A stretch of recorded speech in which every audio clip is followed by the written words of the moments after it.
Records Continuation State of Tennessee versus Tremaine Wilbourn, docket number 1600515. Mr. Wilbourn is present. All trial counsel are present. Are both sides ready to proceed? Yes, Your Honor. State your next witness's woman. Jermaine Simpson, Your Honor. Ask Jermaine Simpson. Jermaine Simpson to step in the courtroom, please.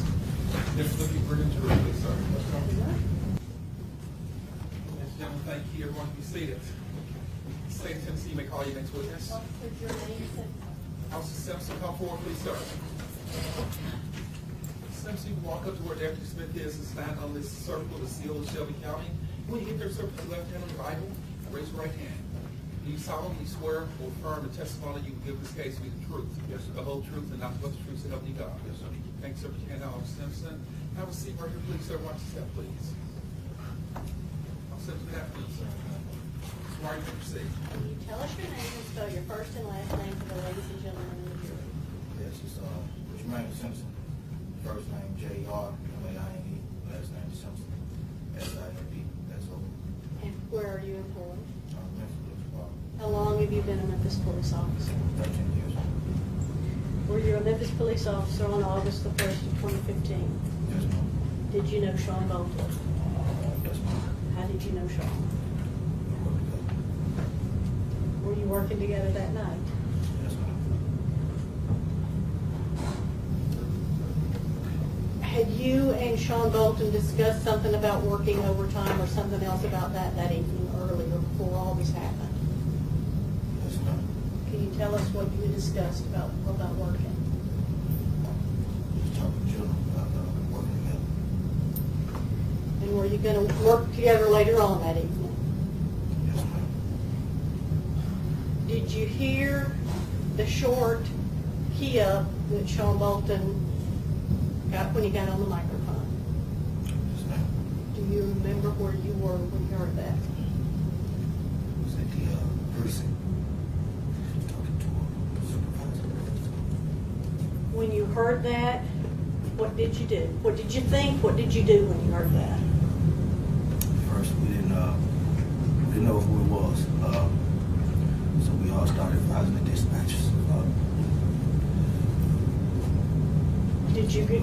I'm sorry, go ahead. So we started advising the dispatcher about numbers, inform her that it wasn't us. And when she got down to his number, he didn't respond. So we were just kind of scrambling because we didn't know what was going on until a citizen keyed up on the radio. Said we got another officer down. He's hurt real bad. And that you need to get over here. And he said, we're on Summer Lane. You have a Summer Lane that's inside some apartments. So you had some of us were headed to the apartments till he said it's Summer Lane the street. I think like the second or third car to arrive. My other partner had rolled him over at that time and called his name. Thought maybe he had been knocked out. Could see a razor mark going along the side of his jaw, along his chin. And we started taking his stuff off, his shirt, his vest, started CPR. His gun was in a holster. It hadn't been disturbed at all. Were you down there trying to perform CPR, or were other officers down there too? I wasn't until other officers arrived because you had people that had come out on the street. So once other officers arrived, got up, started trying to check for witnesses. All everybody told me initially was that they heard shots. No one saw anything. Of course, I saw his car parked in front of directly in front of a red two-door Mercedes. Both the driver and the passenger side were open. Okay, let me stop you. This is Exhibit 6. You're talking about the red Mercedes. Is that the red Mercedes you're talking about? Yes, ma'am. Okay. Now, when you got there, was the squad car police car, was it pulled that far forward when you first got there? No, ma'am, it was directly in front. So did you walk over to that red Mercedes? Yes, ma'am. Do you remember were the doors open or shut, or do you remember? No, ma'am, they were open. Okay. Passenger door and driver door? Okay. Do you remember whether the dome light was on in that red Mercedes? I'm not sure. Could you see inside that car? Yes, ma'am. I shot, I had my light. What did you see? I saw marijuana, both loose, some was in the bag and a scale. Do you remember whether Officer Bolton's car door was open or not? I'm not sure. Were you there when the ambulance came? Yes, ma'am. Were you there when Officer Grimes pulled the squad car forward? I don't know.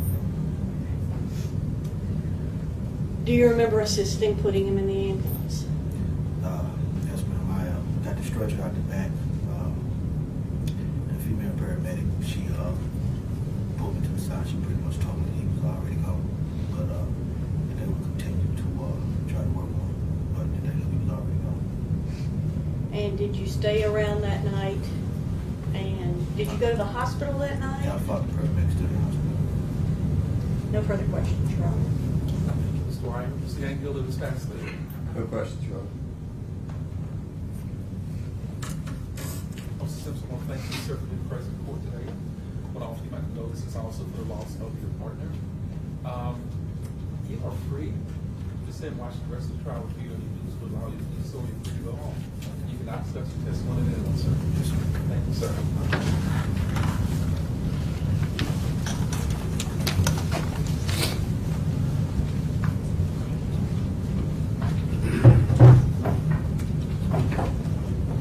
State, you may call your next witness. Josh Grimes, Your Honor. Josh Grimes.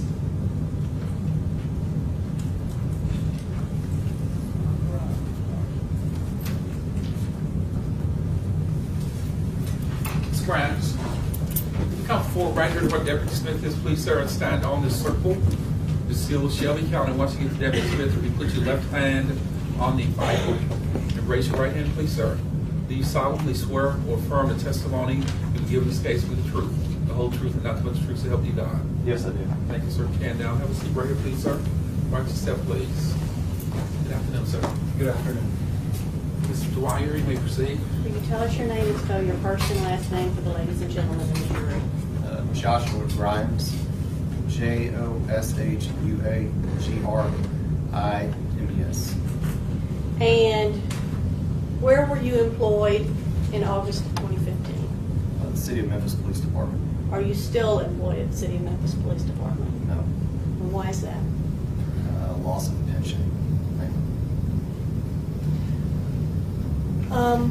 Were you working June the 1st of 2015? I mean, August the 1st of 2015? Yes, ma'am. And where were you working? Malmarais Station, Delta Shift. And did you know Officer Sean Wilton? Yes. Had you been working with him that night? Yes. Had you made calls with him earlier that night? Yes, shooting. How did you find out that something was wrong with Sean Wilton?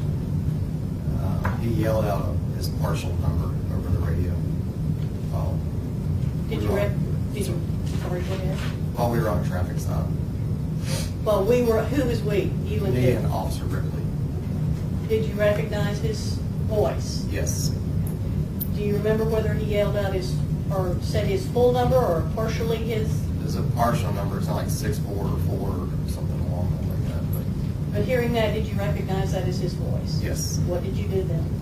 We were in the middle of a traffic stop and told Officer Ripley to just give them a warning that we needed to go see where he was at. So we got in, we were at Wilton Roads. So we did a U-turn and started heading back because we were in the 23's ward. We started heading back to 24's ward. Okay, let me stop you. What is 24's ward? What does that mean? Oh, sorry. It's south of I-240, which is where Officer Bolton was assigned. Perkins area, right? Perkins area, Okay. Parkway Village. What is 23's ward? That is going to be north of 240 at Getwell, all the way up to Park, to the other side of 240. And when you describe something as wards, if you're working a ward, that's the parameters of where you're working that night, is that? Correct, yes, ma'am. So you started going, you said, to 24's ward, is that right? Correct. And you went there because why? That's where Officer Bolton was assigned. Okay. At some point, did you get information as to where exactly he was? Yes, halfway towards that point, because I told Ripley because he didn't give a location, so I knew about 9 o'clock at night that he was probably checking like Cherry Park or maybe Cottonwood Apartments is usually where he would start checking people. So I said head to that direction. And then by the time that we got to about Cherry Park, a citizen got on the radio. You keep talking about Ripley, your partner. What was your relationship with Ripley, or what were you two in, I guess? We're a two-man unit. Okay. We were in the car together. Okay. Was he a new guy? Yes, he was a rookie. Okay, and when you say rookie, what do you mean? He had under 12 months on. Okay. So he was in his two-man phase where he had to ride with somebody. So when you got to Summer Lane, were there already cars there, or were you? Yes, there was probably 3 or 4 cars there, I think. And when we parked, we ran up to where they were, and I believe it was Officer Bobo, Richford, Simpson, starting to do CPR, chest compressions. Was Officer Boyd there too? Do you remember Yes, seeing him? yes. So what did you do then? At that point, we started trying to set a perimeter. Ripley separated, went there to help. They had to get, I think, like a towel or something to help hold his jaw together so they could continue doing CPR. So he was kind of helping do that part. I started setting perimeter. As I started to set a perimeter, it was pretty chaotic, but I looked around, and at this point now there's probably 4 or 5 more squad cars. But somebody yelled out to move the squad car in the middle of the street. So at that point, which I didn't realize. Let me stop you. Go ahead. Why was it important to move the squad car that was in the middle of the street? Okay, because they said they needed to move for the ambulance to come in to give a little bit of room. Could the ambulance get to where he was, given the situation as it They was? might could probably maybe, but like he was in the driveway, laying in the drive. They were doing everything in the driveway. So where the car was in the driveway, I mean, it maybe could have get in, but it was still kind of blocking it. So we moved it. I got in the car and moved it about 4 to 6 feet forward to definitely give the ambulance room to get in. So when you got in the squad car, did you know anything about what had happened at this point, except that Officer Bolton was on the ground and had been shot? That's all I knew at that point. So when you moved the squad car, did you know that that was Officer Bolton's Not squad? at that point. Okay. What made you realize when you got in the vehicle that it was Officer Bolton's squad car? I mean, it was probably when I got out of the vehicle. What made you realize when you got out of the vehicle that it was his? When they were pulling, we had Popeye's chicken in the passenger seat. And I feel like I remember them pulling chicken out of his mouth to clear it to do CPR. Okay. And that's when I kind of put 2 and 2 together. Well, let me pass this picture to you.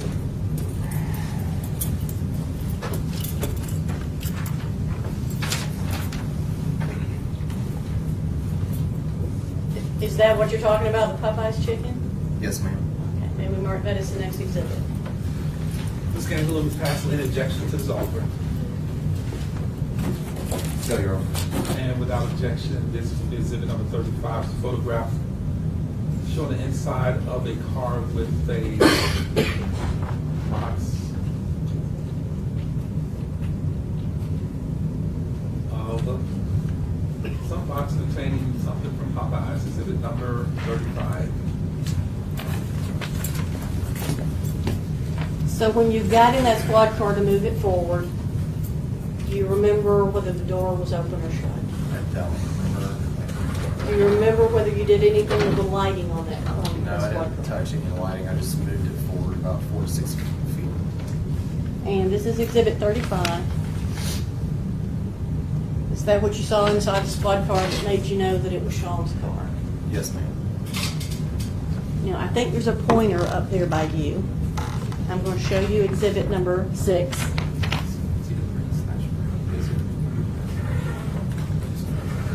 Will you show us how far back the car was before you moved it forward?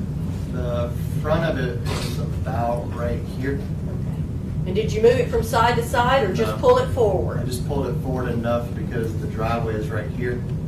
Because when you push it back, it was completely, I mean, they're laying about right here. So to get the ambulance in, it needed to be moved up because they were blocking, like, they pulled the whole ambulance and was all the way up to about right here. So, yeah, it was about, that's about probably 4 to 6 feet. But the front of it was about right here. About right here, is that right? Right. Somewhere in here? Okay. Which makes sense from a tactical, reasons. So, were you there when they put Sean in the ambulance? Yes, ma'am. Tell us about the conversation between you and your rookie partner about going to the med then with Sean. At that point, they wanted somebody to ride with him, and I think we were the only two-man unit. So at that part, he was way too shaken up to even drive a car because he had been driving all night. I had him driving every night, so I told him, look, you can't drive to Houston. Not as to what he told Not as to what- his partner. You may proceed with some lawyer. You told him what? You need to ride with Wilton and take all his stuff with him, like his belt and his boots. You need to ride with him. I'm going to drive the car, and I will escort the ambulance to the med. Since we are a two-man unit, we can separate. That's what we And did your rookie partner go then to the med and carry the gun belt and the boots and the other clothing left on the Yes, scene? ma'am.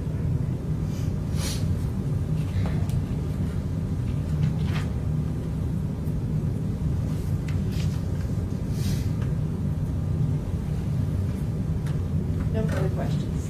Thank you, Your Honor. Mr. Lawyer. Mr. Gangula, Ms. Passley. Thank you.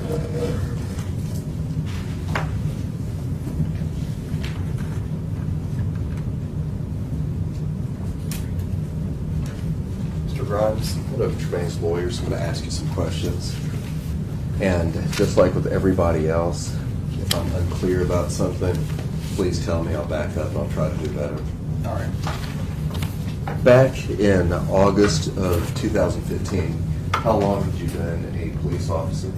Since February 2009. About 6 years, a little over 6 Yeah, years. about 6.5. All right. 7. You testified that you were in the 23rd area, is that right? Did I hear you? 323 ward. 323 ward. All right. Correct. And tell me exactly what you were doing that night. I was uniform patrol. Okay. Did I understand you correctly that you were checking people? No, I was on a traffic stop. Did About you- to issue a citation. Okay. Did I hear you correctly, or maybe I misunderstood? Did you use the phrase checking people when the state was questioning you? No, I believe I said I was on a traffic stop issuing a citation. All right. When you came to the scene, if I can invite your attention to what's been previously marked as exhibit number 6. Judge, can I publish that, please? Sir, man. You moved the squad car that's pictured in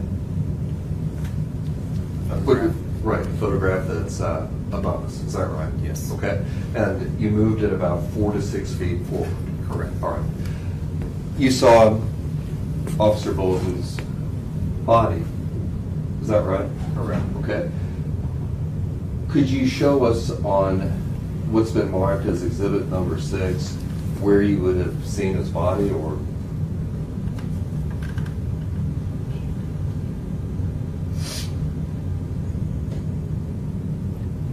It was about right in there. Okay. So That's the driveway, so right in there. Okay. And if I could invite your attention to what's been marked as exhibit number 11, Yes.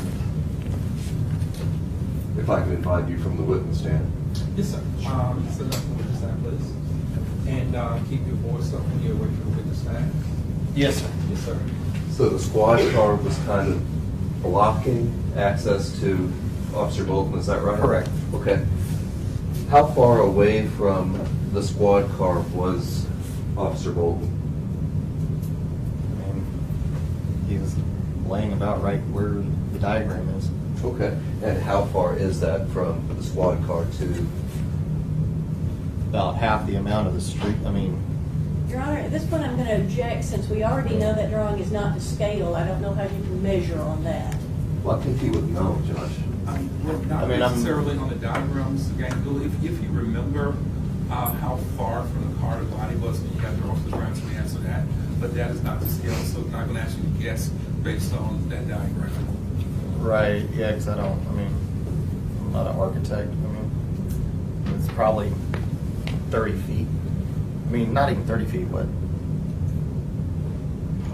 15 feet? All right. 5 feet, I mean. You can resume your seat, Officer Grimes. Sorry, I apologize. You're retired from the police department now, is that correct? Yes, sir. Ms. Gangle, you may proceed. Thank you. Mr. Grimes, you were at 4871 Summer Lane on August 1st, 2015. Yes. And from what you remember, you think Officer Wilton was about 15 to 30 feet from the squad car? He was right there, the end of the driveway. Okay. And the car was right in the middle of a residential street. I don't know the exact distance. Okay, I understand that you don't know. What do you believe it to be? Your Honor, objection. That's asking him to speculate about something that he's already said he doesn't know the answer to. Ms. Gangle, I think he's answered that question as well as he can. He's indicated he doesn't know the exact distance, and I don't know how we can get a more exact distance from Mr. Grimes unless he measures, but he's giving me his best estimate. He's indicated that he cannot give an exact distance. You may proceed, Ms. Gangle. Thank you, Judge. Yes, sir. And how far do you think that you moved the squad car? 4 to 6 feet. All right. Could I have one moment to speak to Ms. Paisley and Ms. Long? Yes, sir.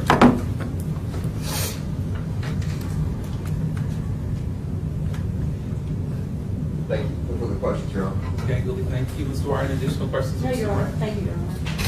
First one, thank you. All right, this one, Mr. President, court that ever excuse you from any additional testimony in this case. You can stay and watch the rest of this trial if you want to. You're free to go back home or back to work. You cannot discuss your testimony anymore, sir. All right, yes, sir. Thank you. I want to step, please.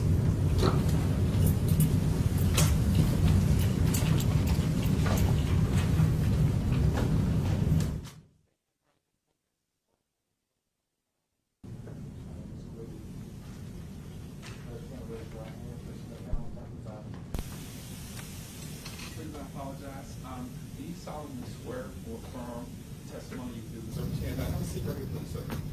Good afternoon. I'm good, man, sir. Thank you for asking. Mr. Wire, you may proceed. Can you tell us your name, spell your first and last name for the ladies and gentlemen of the jury, please? Wilton Cleveland, WILTON CLEVELAND. And where were you employed in August of 2015? Memphis Police Department, And how long have you been on Memphis Police Department in August of 2015? approximately 26 years. Are you still with Memphis Police Department? I am not retired. Did you retire? When? When did you retire? October of 2016. When you were employed with the Memphis Police Department in August of 2015, where were you assigned? The Internet Crimes Against Children Human Trafficking Unit. And what were your duties in that unit? Was it just that type of case, or did you have many duties? No, I was a supervisor for that unit, and we did computer forensics and cell phone forensics for most of the police department and other agencies as well. When you say computer and cell phone forensics, what do you mean by that? What is that? It's where we make a digital copy of the device, whether it be a computer or cell phone, and search for clues and pull data off those devices involving whatever case it may be. What type of training do you have in the area of cell phone forensics? It's pretty extensive. I apologize, I don't have my numbers in front of me, but I've been to probably several hundred hours of training for cell phone forensics and computer forensics. And have you testified before in the courts of Shelby County in the area of cell phone forensics? I have Few or many times? multiple times. At this time, I would take him as an expert in the area of cell phone forensics, Your Honor. Ms. Gangle, Ms. Pastor, Ms. Hall, any objections to the tender of Mr. Cleveland as an expert in cell phone forensics or any questions regarding the tender of Mr. Cleveland as an expert? No, Your Honor. Mr. Angela? Ladies and gentlemen, you're going to declare to you that Mr. Wilton Cleveland is an expert in the field of cell phone forensics. Normally, a person testifying in court can only testify in the form of factual basis and give you factual testimony. A person qualified will declare by the court as an expert because of his training, background, education, and experience can testify in the form of opinions and give you reasons for those opinions. And the court, in fact, has declared Mr. Cleveland an expert in his field of cell phone forensics. He will be allowed rather to give you opinion testimony. Mr. Dwyer, you may proceed. 1 second, Your Honor. Yes, ma'am.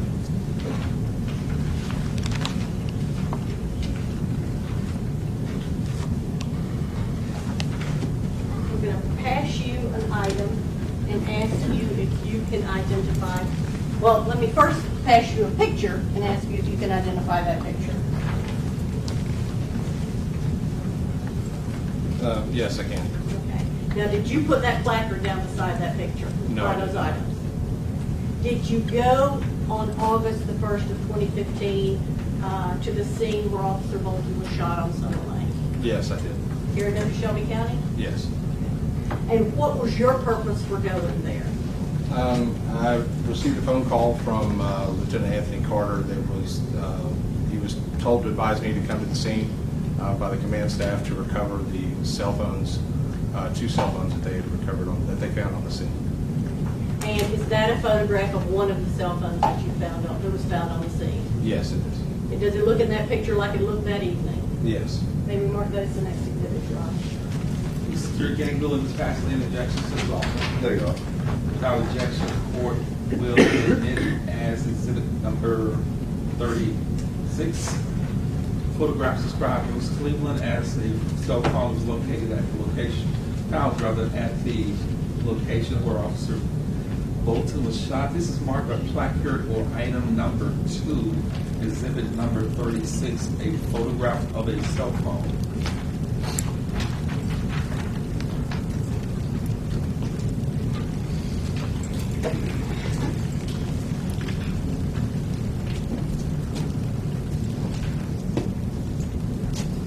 I'll pass you another photograph and ask you if you recognize it.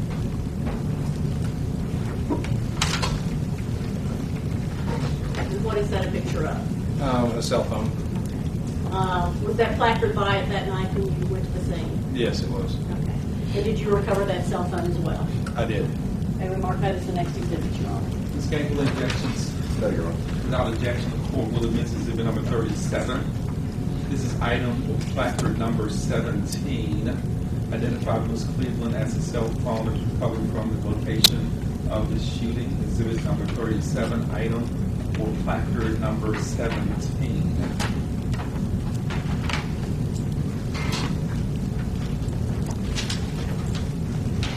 I can show you what's been marked as exhibit 36. Yes, ma'am. This is a photograph of one of the phones that was recovered on the scene. Yes, it was. And this is exhibit number 37. This is a photograph of one of the other phone that was recovered on the scene. Yes, that's correct.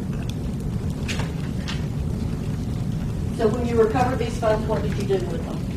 Well, they were processed initially on the scene, partially. Okay. When you say that, what do you mean? By the crime scene officers, and they were swabbed for DNA and checked for prints before I took custody of the phones, so that it wouldn't have to be done later separately. It could be done later. And then I took the phones and came to the office to begin processing them after a warrant was signed. And when you say processing, what do you do with the phones? What did you do with that gray phone? The phone, we get the model number off the phone, and we'll plug it into our software. And the software I believe I used for that was called XRY. It's made by MSAB Incorporation. They do cell phone forensics. There's multiple companies that do that. That's one of the companies, and that's one of the softwares that we use. I plug it into the system, do a little bit of data entry as to what case numbers and those types of things, and then allow the phone to process through that software. Let let me pass you first this item and ask you to open it up and look at it.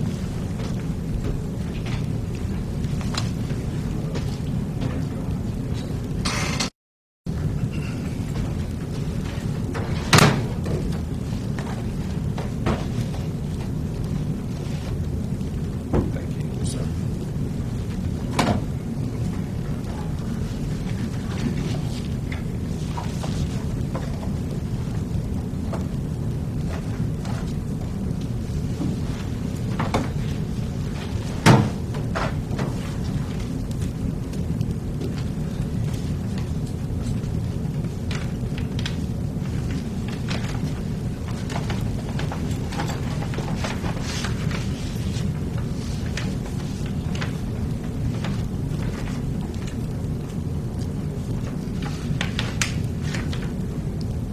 Do you recognize that as one of the phones that you recovered that night? Yes, I did. And to whom does that phone, or did that phone belong? Officer Bolt. Then we mark that as the next exhibit. Can you go in this, pass this all in objection to this offer? No, Your Honor.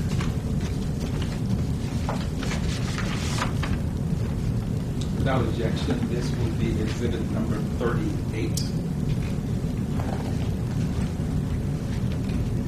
It's property evidence envelope bag, which includes another bag and a phone. Pink casing, purple case described as an Apple iPhone in a pink case. Ms. Cleveland's phone is recovered from this crime scene location. Exhibit number 38. The property evidence envelope bag and the contents therein. Apple iPhone identified as belonging to Officer Sean Wilton.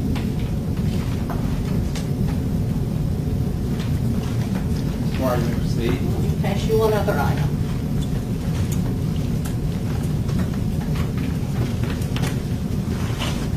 Do you recognize that item?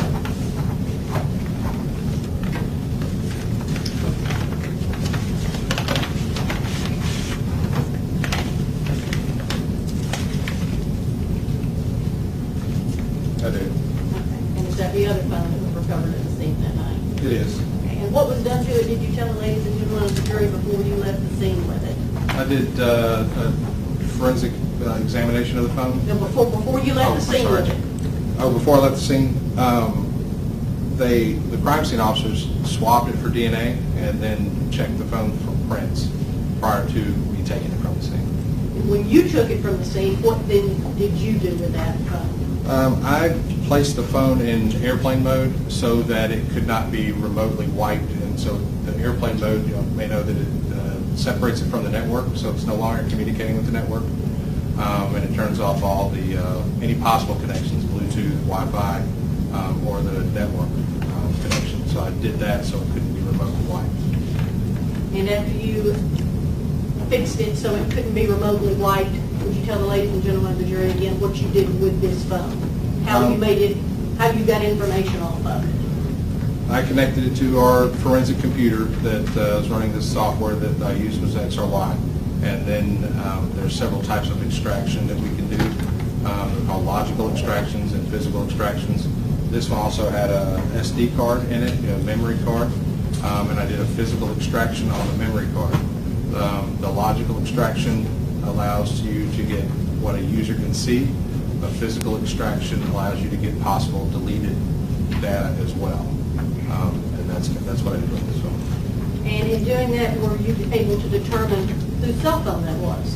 Yes, from the user information, with its Android phone, and as most Android phones, you have to have some type of Gmail account to set it up. Through the Gmail account that I found, which was twilburn1985@gmail.com, and through user pictures and those types of things, I was able to identify who owned the phone or used the phone. And were you able to extract Facebook data off of that as well or not? Not Facebook data now. Okay. Were you able to retrieve photographs from that phone as well? Yes, And did you retrieve photographs of T. Wilbourn? I did. And did you forward those photographs to the Memphis Police Department and to the U.S. Marshal Service? I forwarded it to my supervisor at the time, and then he distributed out the photograph out to all the other personnel. And have I asked that that phone be marked as an exhibit yet? Your Honor. No, ma'am. May I do that this time, sir? Any objections, Ms. Gangel, Ms. Patterson? There you are. Without objection, the court will admit exhibit number 39. This is property. An evidence envelope containing another envelope and a phone described by Mr. Cleveland as a LG cell phone in great case. Recovered on August 20th, 2015 at 12:40 a.m.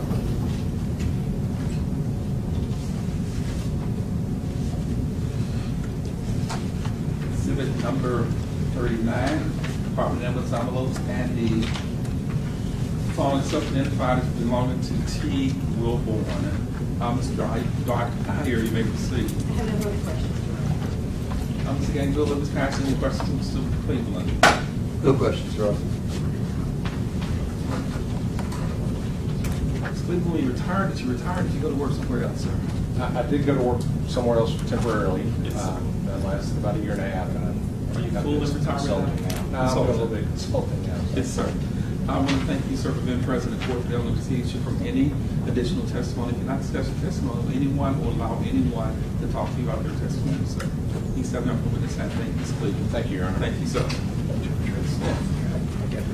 Thanks, sir. Yes, sir. Just want to get those gloves. We have a brief recess to see who's outside, Judge. Absolutely. Ladies and gentlemen, jury, we'll take a recess for 18 minutes. Remember the course and instructions. You cannot discuss the case with anyone or amongst yourselves. And we'll resume shortly. Apologetic Smith, please.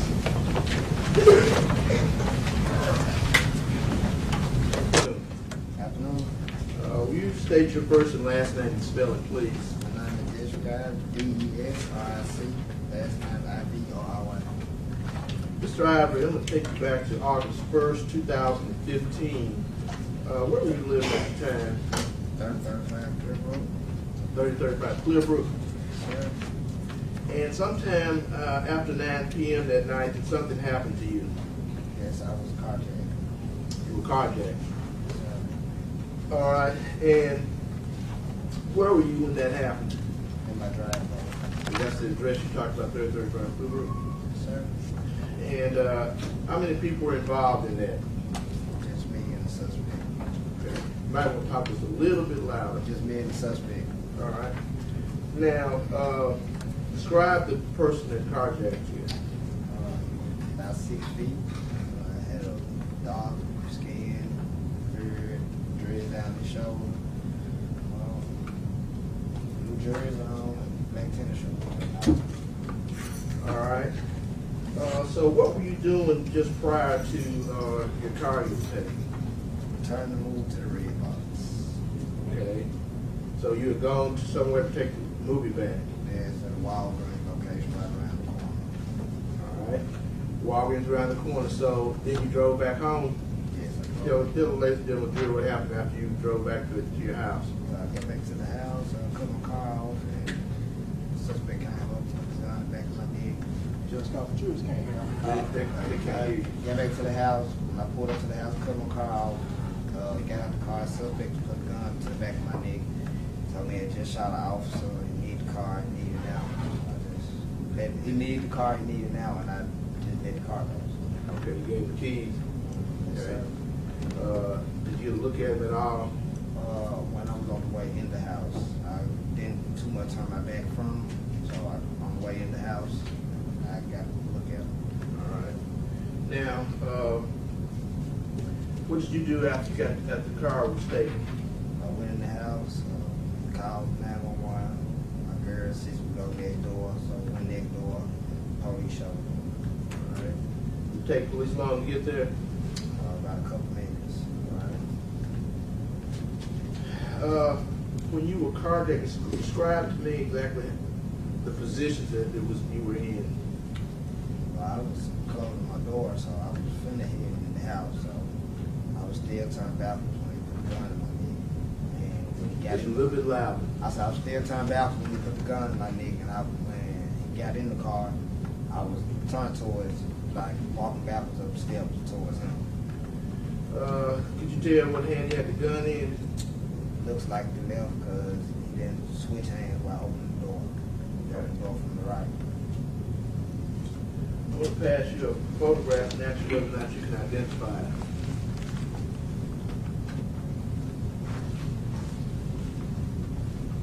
Yeah, this is my vehicle. That's the vehicle you had back that was taken August 1st, 2015. Yes, sir. Did I ask you, Mark, next exhibit, please? Scanning bill of facts and objections. There you are. Without objection, the court will admit exhibit number 4040. Photograph describing Mr. Ivory as his car, photograph of his car that was taken on August 1st, 2015, exhibit number 40.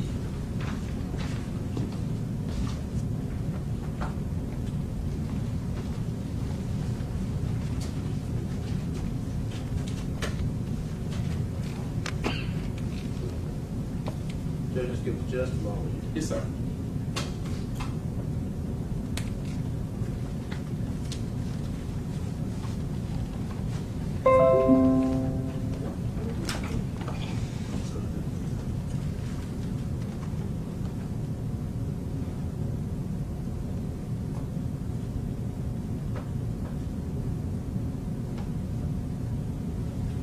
Starting date.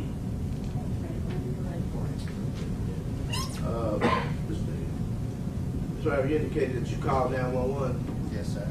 Listen to this and ask you whether or not you can identify the person on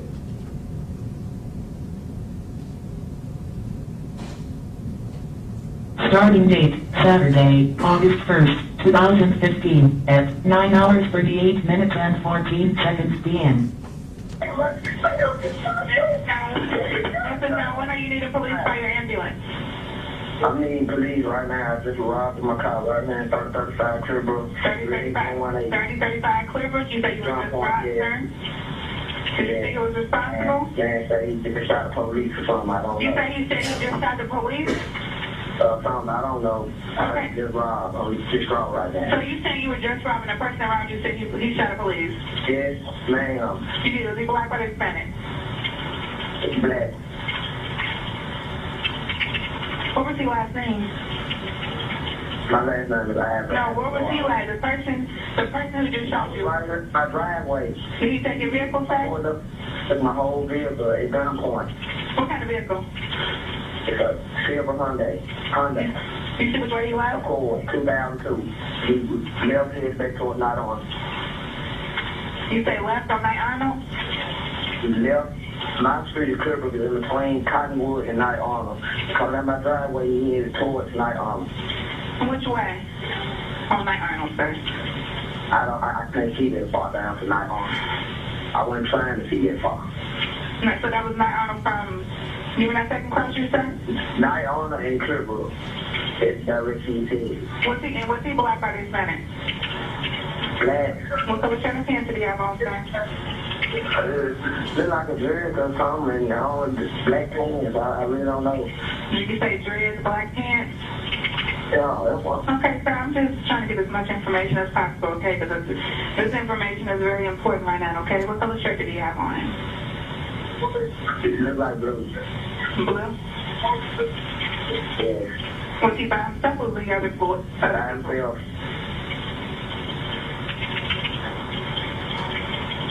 What's your name? My name is Ivory. Are you okay, sir? You need an ambulance? No, I'm alright. Give me a... So if you were on... You see 3035 Clipper, correct? Were you on Clipper going towards Cottonwood, sir? Or going towards... I'm in the driveway of my house, pulling in, dropping CDs off the red box, and we're going to go in the house. Okay. Help me get ready to open my door. Okay, so you were right there at Clipper and Night Arnold. Do you know if he was going I towards was in 3035? kids. I was in my driveway. Okay, and you were going towards Night Arnold, correct, sir? I wasn't going, he's going towards Night Arnold. I'm sorry, that's what I meant. Where's he going to? Do you know if he went on Night Arnold towards Perkins or if he was I don't know which way he went. I can't take the car down the street. Okay, I can't take he went Night Arnold on Perkins. None of this. Okay. You know your tag number? What tag? She don't even know tag number on her vehicle. Silver Honda tint, black wings. You said it's going to be a silver Honda with tint? Accord, yes, a Honda Accord 2002. It's red to McKee block. And it has a black, like, spoiler on the back? It got a black spoiler on the trunk. On the trunk? And one of those silver, yes, a silver rims on it. The same thing. Okay. Okay, so we're going to get officers out to you as soon as we can, 3035 Clipper, correct? Correct. Okay, we're going to get officers out to you. So we're going to get officers out to you as soon as we can, okay? Are you sure you're okay? You don't need any kind of medical attention? I'm all right. Okay, we'll get them out there to you. Okay, thank you, sir.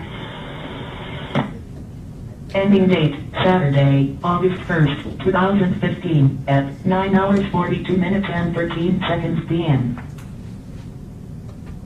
Starting date, Saturday, August 1st, 2015, at 9 hours 38 minutes and 14 seconds p.m.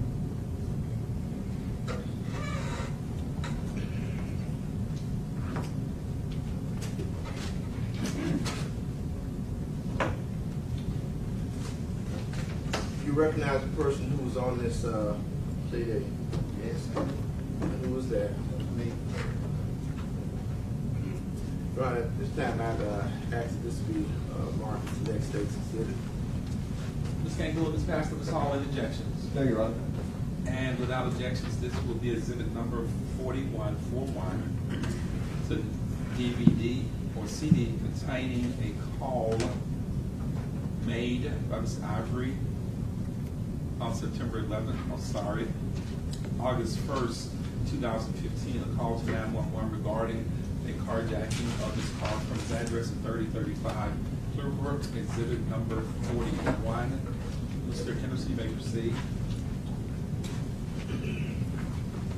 I can show you what's been previously marked as state exhibit number 30, and actually whether or not you recognize it.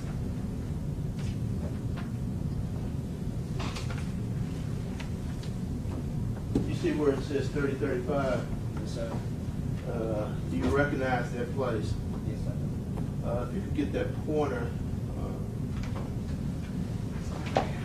There's a laser pointer right here. See where the green slash is right here? You press everything, it comes up. all right, about where, One second, you can force up a little bit now. Now we want to give you permission to use the outside force, okay? Because everybody needs to hear what you say. Ms. Anderson, you may proceed. all right. Show me where your house is, or was. All right. And where's the driveway that you were talking about? Right here. About where was your car at the time that you were carjacked? About right here. Okay. And I assume you drove in head first with the car? Yes, sir, I did. And when you're getting out, what would be looking at the screen on your left side? Yes, I'm getting out right here. All right. And how far did you get, or were you still getting out of the car? Explain to the jury what happened. I was at my door. I was at the door of the car. I was just closing. So that's about as far as I made it until the suspect closed. All right. And so the car was taken at that point? Yes, sir. You never got up to your house door? No, sir. All right.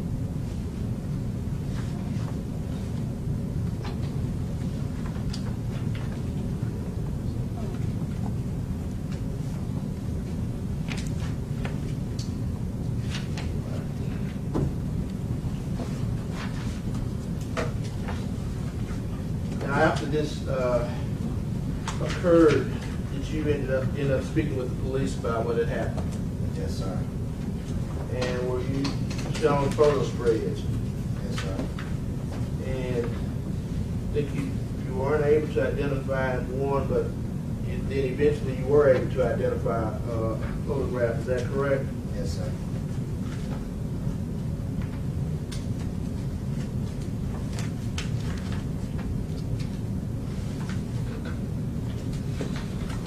I'd like to pass forward two documents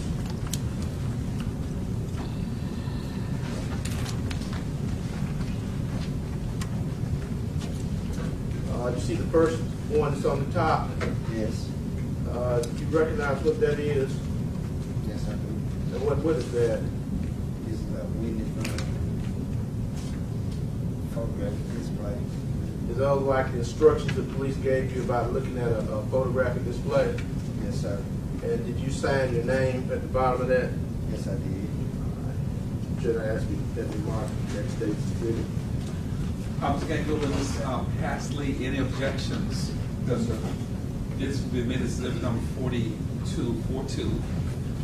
Vice witness view on photographic display identified by Mr. Ivory as a document that he signed on dated August 5, 2016, exhibit number 42.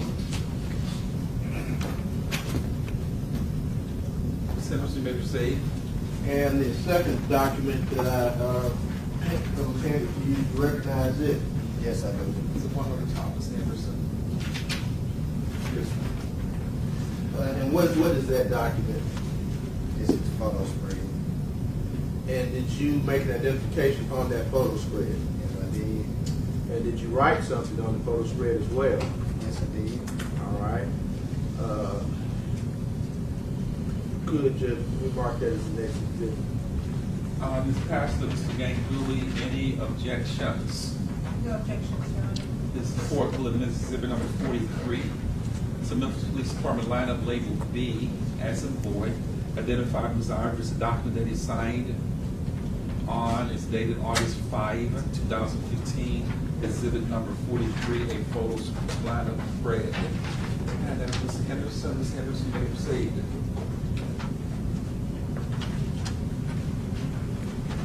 Judge, if I could publish with remark of State's exhibit number 42. Yes, sir, you may.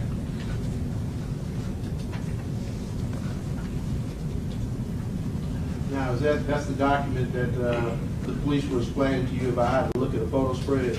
Yes. And did you sign down at the bottom of that document? Yes, I did. That's your signature where it says witness signature? Yes. And this would be exhibit number 43.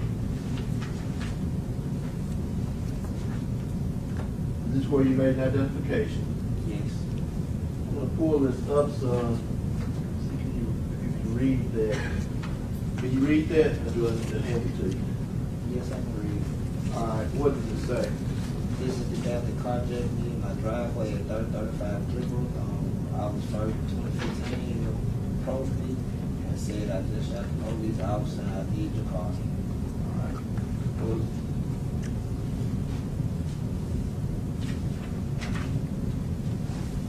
now, going back to when you were carjacked, where was the gun placed? Back of my neck. Say it again. Back of my neck. Back of your neck.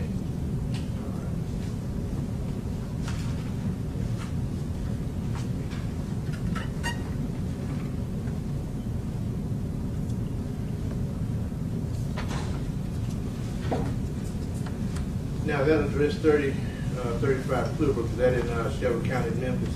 Yes, it is. And the person that put the gun to your neck and took your car is in a courtroom today. Yes, it is. You just described something he's wearing. Glasses. Describe something he's wearing. I wear gray shirt. Judge, record reflected, witness identified suspected. The record reflected Mr. Ivory has described as gestured acts and has identified the defendant's Tremaine Wilbourn. You may proceed, Ms. Anderson. Judge, that's all I have. Thank you, Ms. Anderson. Mr. Gankle, you may proceed. Thank you. Yes, sir. Mr. Ivory, again, I'm one of Tremaine's lawyers. I'm going to ask you some questions, and this will be brief. And just like with everybody else, if there's a question that I ask that I'm unclear about, please tell me. I'll back up. I'll try to do better. Right. Mr. Ivory, is it fair to say that you were in your driveway when this happened to you? Yes, sir. And it was after 9 o'clock on the night of August 1st, is that right? Someone came up to you, Yes, sir. and Mr. Wilbourn came up to you, is that right? Yes, sir. And during this incident, were you injured? No, I was not. All right, did Mr. Wilbourn attempt to injure you in any way? No, they did not. All right. Is it fair to say that Mr. Wilbourn appeared stressed?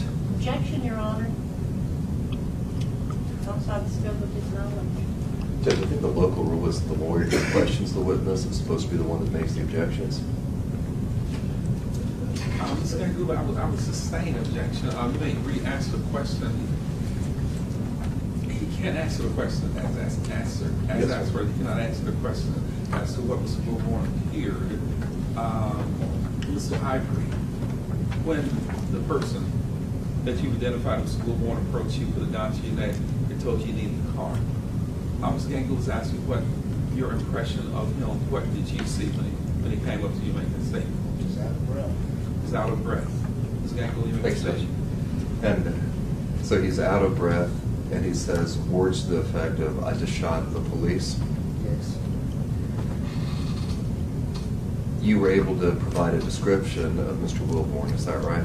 Yes. And in part, your description was that he weighed about 180 to 185 pounds.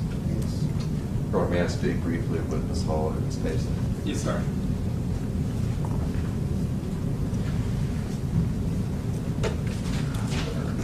Thank you. Nothing further, Your Honor. Mr. Gangula, Mr. Henderson, additional questions? No additional questions, Your Honor.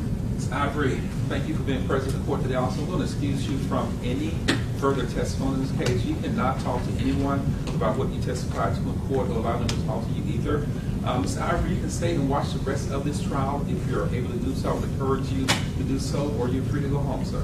You step down, sir. Watch your step, please. Thank you, sir.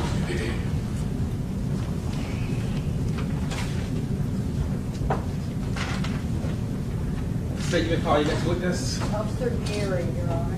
Officer Gary.